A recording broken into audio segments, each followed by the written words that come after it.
আজকের এই আলোচনা হলো আত্মার পরিশুদ্ধি নিয়ে আলোচনা, আত্মশুদ্ধি নিয়ে আলোচনা। এই আলোচনা এত গুরুত্বপূর্ণ। তো আজকে তো এই আলোচনাগুলো একদম উল্টে গেছে, মানে এই ধারা একদম নিবু নিবু ভাব মুছে গেছে। এই আলোচনার ধারার কাছে আমরা নাই, শুনিও না, জানিও না। আল্লাহু আকবার। অথচ অন্যান্য ফরজগুলো নিয়ে খুবই আমরা চিন্তা চেতনা আছি, অথচ এটা মহান ফরজ, ফরজে আইন, ফরজে ইমাম, যুগশ্রেষ্ঠ মুফতি এবং পৃথিবী জুড়ে যার কিতাব প্রাধান্য 1 নম্বর পেয়েছে আল্লামা শামী। উনি ওনার কিতাবে লেখেন হাশিদ ইবনে আবিদিন, এবং বাংলায় উর্দুতে প্রসিদ্ধ হলো ফতোয়া শামী। যুগশ্রেষ্ঠ ফতোয়ার কিতাব পৃথিবীতে কবুল করেছেন। এই ফতোয়ার কিতাব দিয়ে যে ফতোয়া দিয়ে পৃথিবীর কোনো মুফতি মুহাদ্দিসের সাহস নাই এখানে একটা ফতোয়া কাটা। এত বড় দামি ফতোয়ার কিতাব, সেই কিতাবে উনি লেখেন যে আত্মার পরিশুদ্ধি অর্জন করা ফরজে আইন। এই আত্মার পরিশুদ্ধি অর্জনের জন্য ইলম অর্জন করাও ফরজে আইন। নামাজ যেহেতু ফরজ, তার ইলম অর্জন করা ফরজ। আত্মার পরিশুদ্ধি অর্জন করা ফরজ, তার ইলম অর্জন করা ফরজ। এক ফরজ নিয়ে অথচ এটাই হলো মেন ইস্যু। কলব সংশোধন হবে তো সব ঠিক হয়ে যাবে, দুনিয়া আখিরাতের সমস্ত কাজ ঠিক হয়ে যাবে। কি সংশোধন হলে? কলব সংশোধন। আসেন আত্মার গুরুত্ব, আত্মার পরিশুদ্ধির গুরুত্ব নিয়ে 2-4টা আলোচনা হাদিস কোরআন বলে আমি আমার আলোচনায় চলে যাব। আজকের আলোচনা হলো আল্লাহকে পাবো কিভাবে, আল্লাহকে পাওয়ার পথ পদ্ধতি কি, এটা আমার মেয়ের আলোচনা। তো যাই হোক, গুরুত্বপূর্ণ একটা হাদিস বলতেছি। সিয়াসিয়াতের যত কিতাব আছে, বুখারী, মুসলিম, তিরমিজি, আবু দাউদ, ইবনে মাজাহ, এই ধরনের নাসাই, এছাড়াও আরো যত কিতাব আছে হাদিসের, সব কিতাবে গ্রহণযোগ্য একটা হাদিস, গ্রহণযোগ্য হাদিসে মুতাওয়াতির বলা হয়। গ্রহণযোগ্য হাদিসে আল্লাহ রাসূল কি বলতেছেন দেখেন। আল্লাহু আকবার। এখানে কেন বলছি, এই কথাগুলো আগের আলোচনা হয়েছে, পুরান সাথীও আছে এখানে, নতুন সাথীও আছে, এই জন্য আবার তার দিচ্ছে আত্মার পরিশুদ্ধি। আত্মার পরিশুদ্ধি কেন এত প্রয়োজন? আল্লাহু আকবার। ক্বালা নবী সাল্লাল্লাহু আলাইহি ওয়াসাল্লাম আলা ইন্না ফিল জাসাদি, আলা ইন্না ফিল জাসাদি, আলা। কথা মনে রাখো, সাবধান, অনেক অর্থ আসে, মনে রাখো। ইন্না ফিল জাসাদি মুদগা, নিশ্চয়ই ফিল জাসাদি, শরীরের মধ্যে মুদগা, একটা গোশতের টুকরা আছে। কি আছে? গোশতের টুকরা আছে। এখন আসে আল্লাহ রাসূল বলতেছেন ইদা সলহাত সলহাল জাসাদু কুল্লুহু, যদি গোশতের টুকরোটা ভালো হয়ে থাকে, সুস্থ থাকে, সবল থাকে, ঠিক থাকে, তাহলে এই গোশতের টুকরা ঠিক থাকলে যত অঙ্গ প্রত্যঙ্গের যত কাজ আছে, কলবের যত কাজ আছে, দেহের আফালে জাওয়ারিহ আর আফালে কুলুব বলা হয়, কলবের যত কাজ আছে আর আফালে জাওয়ারিহ অঙ্গ প্রত্যঙ্গের যত কাজ আছে, সবগুলা সলহাত জাসাদু কুল্লুহু, পুরো বডির সমস্ত কাজ কার্যক্রম সব সঠিক হয়ে যাবে। সুবহানাল্লাহ। ওয়াইদা ফাসাদাত, আর যদি টুকরোটা নষ্ট হয়ে যায়, এই গোশতের টুকরো যদি নষ্ট হয়ে যায়, ওয়াইদা ফাসাদাত ফাসাদাল জাসাদু কুল্লুহু, তাহলে পুরো বডির যত কার্যক্রম আছে, কলবের যত কার্যক্রম আছে, বডির যত কার্যক্রম আছে, সব নষ্ট হয়ে যাবে। সব কি হয়ে যাবে? নষ্ট হয়ে যাবে। সাহাবায়ে কেরামের প্রশ্ন, কি সেটা এমন গোশতের টুকরো বুঝে আসে না, কি সেটা? আল্লাহ রাসূল বলেন আলা ওয়াহিয়াল কলব, সেটা হলো কলব। কলব আমরা যেটা কলব বলি, মন, অন্তর, এই কলব, এই কলবটা এমন দামি সম্পদ। মিশকাতের গ্রহণযোগ্য সরা মিরকাতুল মাফাতিহ, শরহে আলা মিশকাত, মিশকাতের গ্রহণযোগ্য সরা 14 খণ্ড। এই সরার মধ্যে লেখেন কলবটা এমন, ওয়া আযামুল ওয়া সুলতানুল আযাই, ওয়া সুলতানুল আযাই, পুরো বডির হেডকোয়ার্টার, পুরো বডির বাদশা, পুরো বডির রাজা।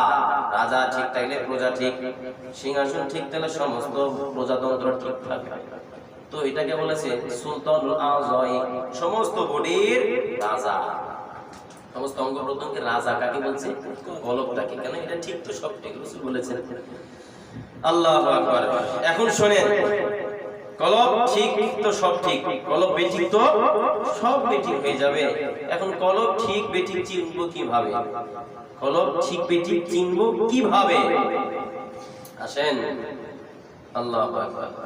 এই যে বডিটা সংক্ষিপ্ত আলোচনা করে সামনে যাচ্ছি, এই যে আমাদের বডিটা যদি ঠিক থাকবে না বেঠিক থাকবে আপনি নিজেই নির্ণয় করতে পারবেন। হঠাৎ ছেলেটা লেখাপড়া করতেছে, হঠাৎ করে হুজুর ভালো লাগতেছে না, ভাতটাও ভালো লাগে না, যেটাই খাই সেটাই দিতে লাগে, ভালো লাগে না, মুখটা একদম খারাপ। তো খারাপ তো বললো হুজুর ঠিক আছে বাবা তুমি ডাক্তার যাও, রংপুর ধাপ মেডিকেল বড় বড় এমবিবিএস আছে, সেখানে যাও ডাক্তার দেখাও। তো সে দুধ দিয়ে ডাক্তারকে দেখার জন্য গিয়েছে। ডাক্তারকে বলতেছে স্যার আমার তো এতদিন ভালো ছিল, এতদিন খাইছিলাম ভালো খাইছি, এখন খাইলে আর ভালো লাগে না, মিষ্টি খাইলে তিতা লাগে, মিষ্টি খাইলে তিতা লাগে। স্যার মিষ্টিও ভালো লাগে না, এগুলো সব নষ্ট হয়ে গেছে। স্যার বলতেছে ভাই আসলে মিষ্টিকে আগে কি তিতা লাগছে না, আগে ভালো লাগছে এখন তিতা লাগে। কিরে মিষ্টি তো তিতা জিনিস না, কি না? মিষ্টি তিতা জিনিস? মিষ্টি তো মিষ্টি, মিষ্টি খেলে তিতা লাগার কথা না, মিষ্টি খাচ্ছ তিতা লাগতেছে, আগে তো তিতা লাগে নাই। তাহলে বোঝা গেল এখন তোমার মিষ্টি আর মিষ্টি লাগে তিতা লাগে, তাহলে বোঝা গেল এখন তোমার মুড ঠিক নাই, তোমার জীবন নষ্ট হয়ে গেছে, তোমার শরীরের মধ্যে বডির মধ্যে রোগ হয়ে গেছে। এই রোগ থাকার কারণে ভালো জিনিসটা ভালো লাগতেছে না। কত সুন্দর খাবার, খেজুর, আপেল, কমলা, লেবু, কত সুন্দর খাবার, সেগুলো খাইলে আর ভালো, অথচ শরীরের জন্য উপকার, সেটা আর ভালো লাগে না। তাহলে এটাই বোঝা যায় তার শরীর ঠিক নাই, কি নাই? শরীর ঠিক নাই, রোগে আক্রান্ত হয়ে গেছে বিদায় তার কিছুই ভালো লাগতেছে না। আসেন তো একটা মানুষের যখন ভালো জিনিস দুনিয়ার খাবার যেগুলো আছে সেগুলো যদি তার কাছে ভালো না লাগে, তখন নিজেই সে অনুভব করতে পারে আমি আর ঠিক নাই, আমি বেঠিক হয়ে গেছি, আমি অসুস্থ হয়ে গেছি, এখন আর ভালো জিনিস ভালো লাগে না। এখন কি করা লাগবে? আগের মতো যদি আবার তোমার মিষ্টিকে মিষ্টি লাগাইতে চাও, আবার তুমি ভালো জিনিসগুলো ভালো লাগাইতে চাও, তাহলে যাও ভালো কোনো ডাক্তারকে দেখা, দেহের এই সমস্যাগুলো দূর করো, রোগগুলো নির্ণয় করে চিকিৎসা করো এবং সেবন করো ডাক্তারের থিওরি অনুযায়ী, প্রেসক্রিপশন অনুযায়ী সেবন করো, তাহলে ইনশাআল্লাহ তোমার দেহ ঠিক হয়ে গেলে দুনিয়ার বস্তু যেগুলো ভালো লাগছে সেগুলো আবার কি লাগবে? ভালো লাগবে। তাহলে এখন আসেন দেহর সমস্যা হয়ে গেলে দেহ ঠিক করার জন্য কার কাছে যেতে হয়? ডাক্তার কাছে গিয়ে এই তাদের দেওয়া প্রেসক্রিপশন অনুযায়ী ওষুধ সেবন করে সুস্থতা অর্জন করতে হয়। এখন আসেন তো তদরূপ ভাবে আপনার আমার কলবটা কিভাবে নষ্ট হয়ে গেছে এখনই বুঝবেন, নষ্ট আছে না ভালো আছে। প্রত্যেকটা মানুষ যদি চিন্তা করে বুঝতে পারবো নষ্ট আছে না ভালো আছে। কলব নষ্ট হয়ে গেলে সব নষ্ট হয়ে যায়, কলব ঠিক থাকলে সব ঠিক থাকে। এখন আসেন আল্লাহ রাব্বুল আলামিন রূহের কলবের খোরাক দান করেছে নামাজ, দান করেছে রোজা, দান করেছে হজ যাকাত, দান করেছে আল্লাহর নামের জিকির করা, দান করেছে দাওয়াত তাবলীগের মেহনত করা, মসজিদের মধ্যে বারবার আসা যাতায়াত করা, দান সদকা করা, এগুলো সব ভালো কাজ। রূহের খোরাক, কিসের খোরাক? রূহের খোরাক।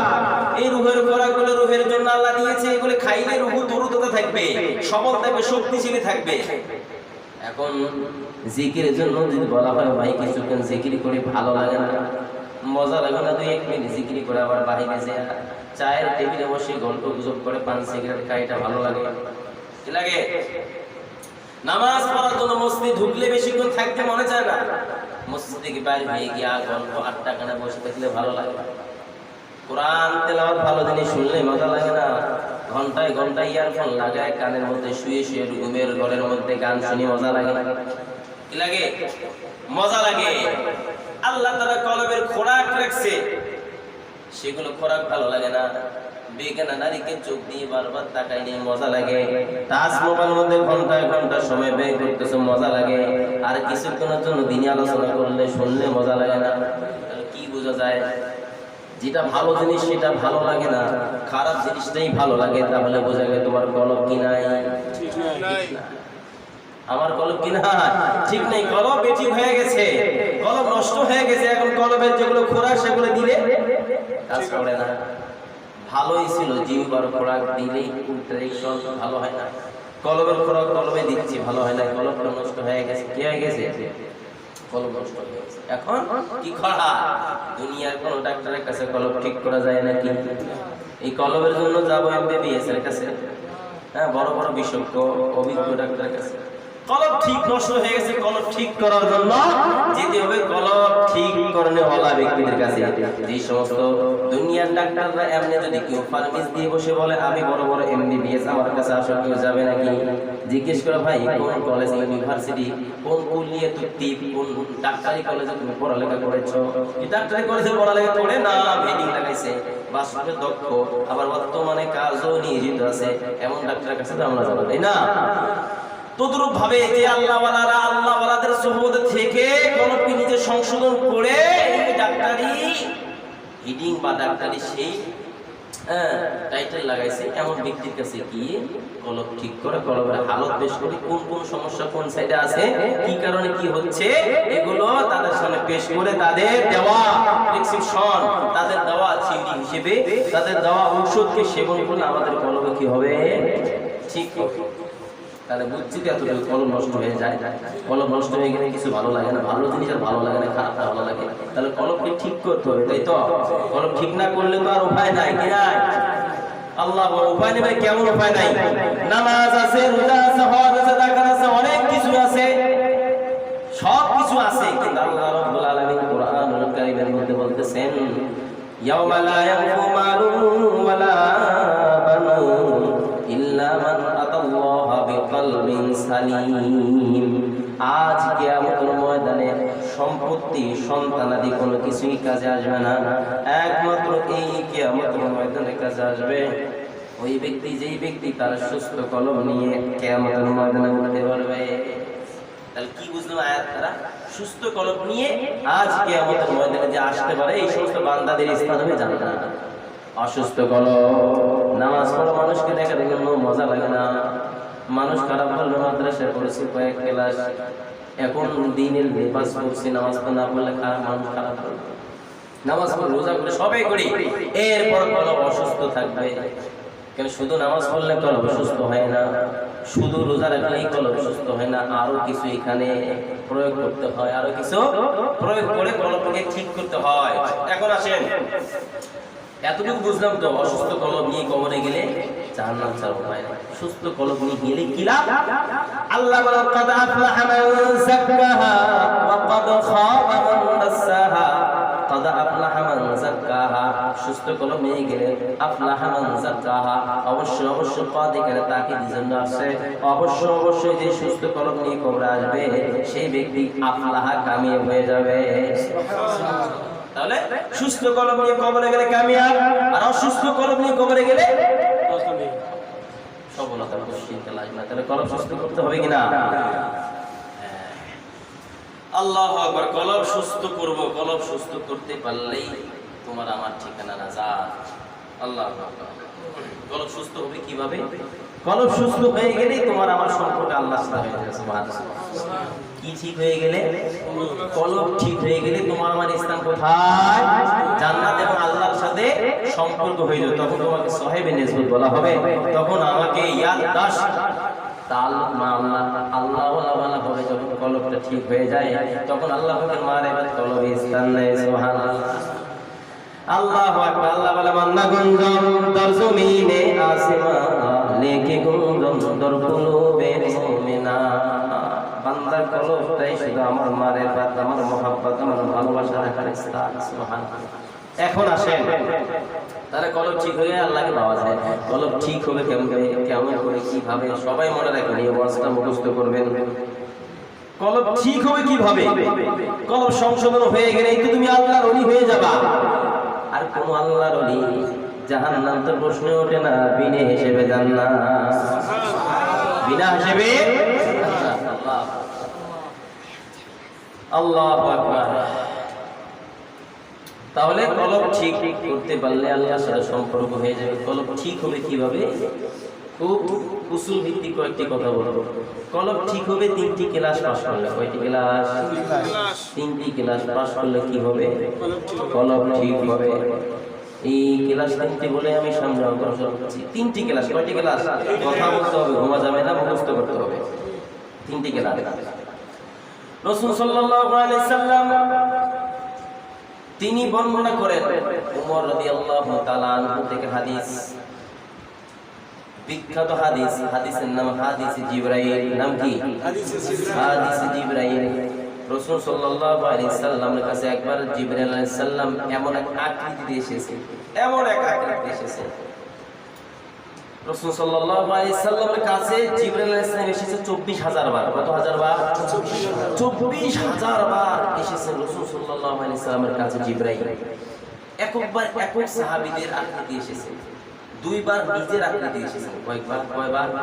নিজের একটা আকৃতি আল্লাহ বানাইছেন। আল্লাহু আকবার। মানুষ দেখলে ফিট হয়ে যাবে, সাথে সাথে মানুষ দেখলে ফিট হয়ে যাবে, নিজের আকৃতি। জিবরাইল আলাইহিস সালামের 600টা পাকা আছে।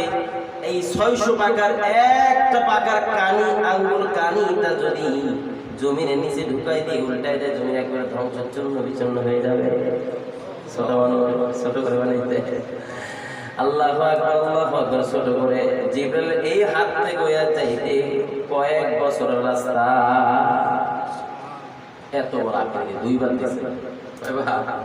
একবার দেখে তো শরীরের মধ্যে প্রকম্পিত, জ্বর এসে গেছে, মারাত্মক জ্বর, বাঁচবেই না। আম্মা জান খাদিজাতুল কুবরা রাদিয়াল্লাহু তাআলা আনহাকে বলতেছেন, খাদিজা আমি মরে যাব। এত ওজন ছিল, তাও এত সীমিত ভাবে এসেছেন। একবার এক সাহাবীর আকৃতি দিয়ে, তার মধ্যে দাহিয়া কালবের আকৃতি বেশি এসেছে।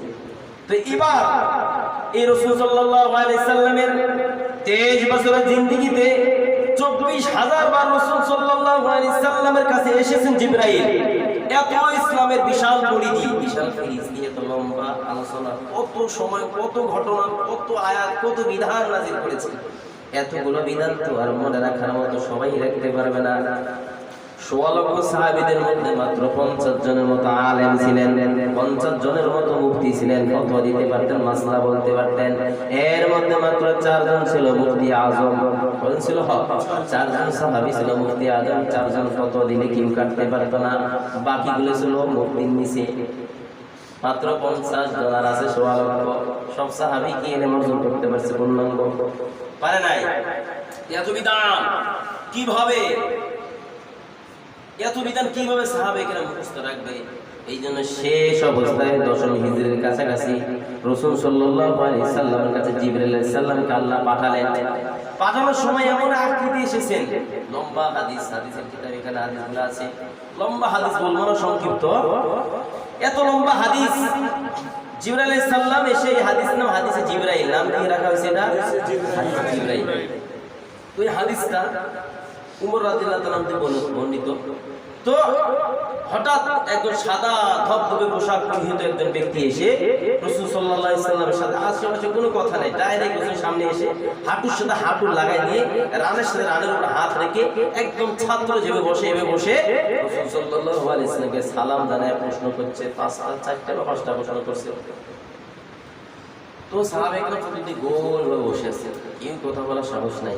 এমন অবস্থায় জিজ্ঞাসা করতেছে, কোনো কথা নাই, ইয়া রাসূলুল্লাহ আখবিরনি আনিল ঈমান। হে আল্লাহর রাসূল, বলেন না ঈমান কাকে বলে? ঈমান কাকে বলে? প্রশ্ন করতেছে কাকে? রাসূলকে, যিনি শরীয়তের প্রবর্তক, তিনাকে জিজ্ঞেস করে ঈমান কাকে বলে। ওনার সংজ্ঞাটা কেমন হবে আর আপনি এই সংজ্ঞা দিলেন? উনি সংজ্ঞা দিচ্ছেন, ওনার তো আল্লাহ শিখাইছে। আমার কোনো কথা আল্লাহ তাআলা, আল্লাহ রাসূল বলে নাই। আল্লাহ রাসূল কোনো কথা নিজ পক্ষ থেকে বলেন, আল্লাহ কোরআনে বলেছে নিজ পক্ষ থেকে কোনো কথা বলে নাই। এখন সংজ্ঞা দিচ্ছে রাসূল, প্রশ্ন করতেছেন কে? জিবরাইল। এখন চেনে নাই কেউ, আমি তো চিনলাম আপনাকে, আপনাদেরকে চেনে নাই। কে প্রশ্ন করতে? সাহাবায়ে কেরাম বুঝতে পারেন। বলতেছে আখবিরনি আনিল ঈমান ইয়া রাসূলুল্লাহ, ঈমান কাকে বলে একটু সংজ্ঞা দেন না। রাসূল সাল্লাল্লাহু আলাইহি সাল্লাম বলেন, আল ঈমান মান তুমিনা বিল্লাহি, আল ঈমান মান তুমিনা বিল্লাহি ওয়া মালাইকাতিহি ওয়া কুতুবিহি ওয়া রাসূলিহি ওয়াল ইয়াউমিল আখির ওয়াল কদরি খাইরিহি ওয়া শাররিহি। ঈমান কি বলে বুঝেন দেখেন, এটা বুঝতে আপনি বুঝতে পারবেন শুধু ঈমানদার বলেই কি জান্নাত যেতে পারবে কিনা সরাসরি। আল্লাহ রাসূল ঈমান মানে হলো আল্লাহ তাআলার উপর বিশ্বাস করা, মেনে নেওয়া আল্লাহ আমার স্রষ্টা, আল্লাহ আমাকে খাওয়ায় পড়ে, আল্লাহ আমাকে রিজিক দান করছেন, আল্লাহ হায়াত দিয়েছেন, আল্লাহ মৌত দেবে, কাল কিয়ামতের মধ্যে আল্লাহ তাআলা হিসাব নেবেন, এই বিশ্বাস করা আল্লাহ তাআলার প্রতি এক নম্বর। ওয়া মালাইকাতি, আল্লাহ যে ফেরেশতা আছে এগুলোর প্রতি কি রাখা? বিশ্বাস রাখা। তিন নম্বর হলো ওয়া কুতুবিহি, আল্লাহর যা আসমানে কিতাব আছে 104টার উপর বিশ্বাস রাখা। এরপর রাসূলিহি, আল্লাহর যত পয়গম্বর পাঠাইছে এগুলোর উপর কি রাখা? বিশ্বাস রাখা। এরপর বিশ্বাস রাখতে হবে ইয়াউমিল আখির, কিয়ামতের ময়দানে নতুন ভাবে আবার আসতেছি, এটারও বিশ্বাস রাখা। এরপর 6 নম্বর হলো ওয়াল কদরি খাইরিহি ওয়া শাররিহি, এরপরে 6 নম্বর হলো ভালো মন্দ আল্লাহ তাআলার পক্ষ থেকে হয়, এর উপর কি রাখা? বিশ্বাস রাখা। 6টা জিনিস দেখেন, ঈমান, এটার নাম কি? ঈমান। এগুলোর মধ্যে কোনো আমল আছে কিনা? এগুলোর মধ্যে আমল আছে? আল্লাহর প্রতি বিশ্বাস, ফেরেশতাদের প্রতি বিশ্বাস, রাসূল, কিতাব, আখিরাত এবং ভালো মন্দের উপর বিশ্বাস। কি নাম এগুলো? বিশ্বাস। এগুলোর মধ্যে কোনো আমল নাই, এটার নাম ঈমান, এটার নাম ঈমান। এখন যিনি আসছেন তিনি বলতেছেন ক্বালা সাদাকতা ইয়া রাসূলুল্লাহ, ক্বালা সাদাকতা ইয়া রাসূলুল্লাহ, ইয়া রাসূলুল্লাহ, রাসূল আপনি ঠিক বলেছেন, ঠিক বলেছেন।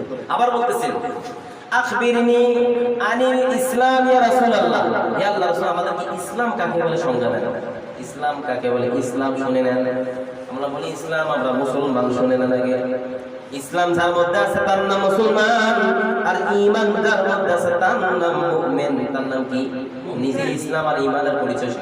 ঈমান যার মধ্যে আছে তার নাম মুমিন, ইসলাম যার মধ্যে আছে তার নাম মুসলিম। মুসলমান বাংলা বলে কি? মুসলমান, আরবিতে মুসলিম, বাংলায় মুসলমান। আল্লাহ রাসূলের কাছে জিজ্ঞাসা করতেছেন আখবিরনি আনিল ইসলাম, ইয়া রাসূলুল্লাহ বলেন আপনি ইসলাম কাকে বলে? ক্বালা নবী সাল্লাল্লাহু আলাইহি ওয়াসাল্লাম আল ইসলাম, ইসলাম বলা হয় আনতা শাহাদা আল্লা ইলাহা ইল্লাল্লাহ ওয়া আন্না মুহাম্মাদার রাসূলুল্লাহ। এক নম্বর এই সাক্ষ্য দিতে হবে আল্লাহ তাআলা ছাড়া আর কোনো মাবুদ নাই, রাসূল সাল্লাল্লাহু আলাইহি ওয়াসাল্লাম আল্লাহ তাআলার বান্দা রাসূল। এক নম্বর কি? কালিমার সাক্ষ্য দেওয়া। কি দেওয়া? কালিমার সাক্ষ্য দেওয়া। বুঝেন ইসলামের সঙ্গে ইসলামের কালিমার সাক্ষ্য দেওয়া এক নম্বর ইসলামের কাজ। দুই নম্বর হলো ওয়াকিমাস সালাত, নামাজ কায়েম করা। কি করা? নামাজ কায়েম করা। তিন নম্বর বলতেছেন ওয়া তুতিয়াস যাকাত, যাকাত দেওয়া। কি দেওয়া? যাকাত দেওয়া। কি দেওয়া? যাকাত দেওয়া। তাহলে এক নম্বর কি? কালিমার সাক্ষ্য, দুই নম্বর নামাজ, তিন নম্বর যাকাত, চার নম্বর তাসুমা রমাজান, রমজান রোজা রাখা। কয় নম্বর? রোজা রাখা। পাঁচ নম্বর ওয়া তাহুজ্জাল বাইতাইন ইসতাতা'তু ইলাইহি সাবিলা। 4 নম্বর, 5 নম্বর হলো সামর্থ্যবান হলো হজ করবে। কি করবে? হজ।